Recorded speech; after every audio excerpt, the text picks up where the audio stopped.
ještě. Já mám klidně Drž už hubu! Pane bože, ten je nenažraný. Když mi mluvil. Ty jsi mi slíbil, že mi ten smažák koupíš a ty jsi mi ho neskoupil. Fakt jdi do háje. A já mám peníze pro... Ty vole. Já mám lepší jídlo než ty. No to jako ne, takže aspoň sladký na rozdíl od tvýho blbýho smažáku. Jak je život?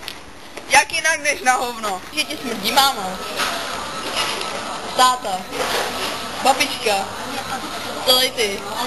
Jako můžeš mi říct, proč jsme si bral holku? Protože se mi líbí ty zmrde.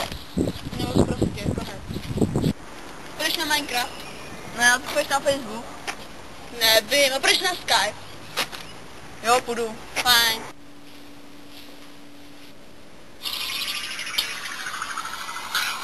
No? Čau, jdeš ven. Ne, nemůžu ven, jako já musím jít rodičema. Čau. Alright. Ahoj. Čau. Ahoj. Čau.